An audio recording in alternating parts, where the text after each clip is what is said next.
Oh! Scott McLaughlin in the wall. Big accident down off at turn 2.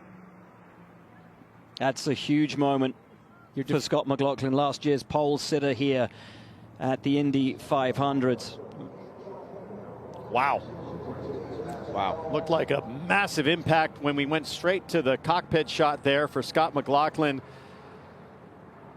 Should be just a few moments, and AMR safety team will be right there as McLaughlin, thankfully, is taking his headrest off and placing it on his own, under his own power.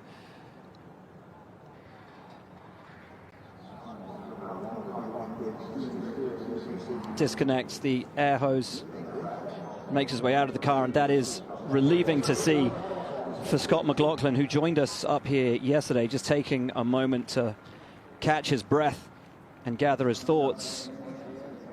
Again, there's the physical impact and the physical effect of an accident like that, but then there's the emotional one, T-Bell, just knowing you had a rocket ship under you and that car's destroyed. It will not be participating in the top 12 shootout later today.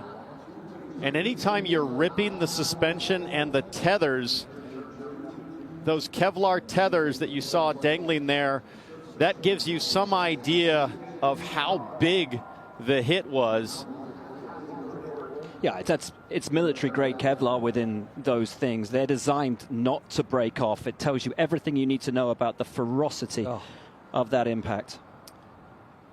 Just see the devastation in the body language of McLaughlin. Let's take a look at what happened. Through turn 2, just got loose.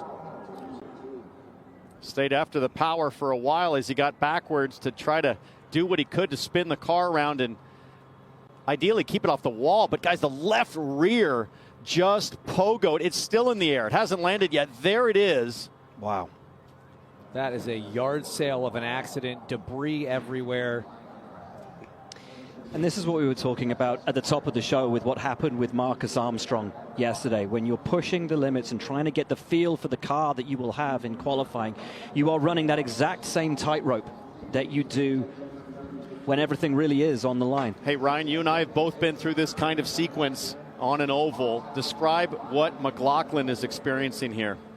I mean, this is one of those deals, you guys were talking about it yesterday, where the feeling within an IndyCar, especially going that fast, it's micro inputs and the sensation of rotation into the corner. There's such a fine line between the car being dialed in positive on the nose to it just keeps rotating and you're just a passenger. And there's not a whole lot you can do with it. There's such a fine line.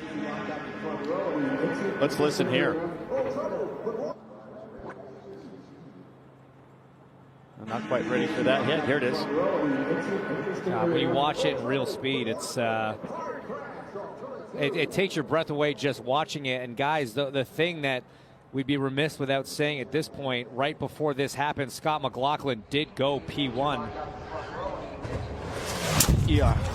Oh, good. Sound of the impact. He did a 233.5, 0.8 of a mile an hour faster than the next best lap.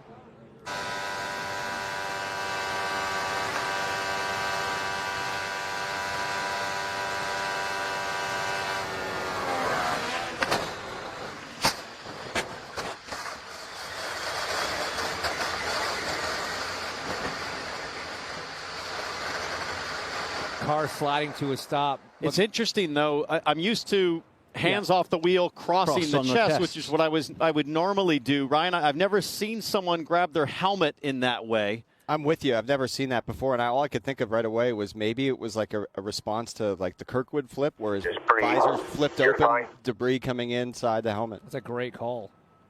Don't forget, there is a suite, the turn 2 suites that sit about, 8 feet from the wall in turn 2, and the guests that are enjoying the day over there just saw a spectacular explosion of carbon fiber,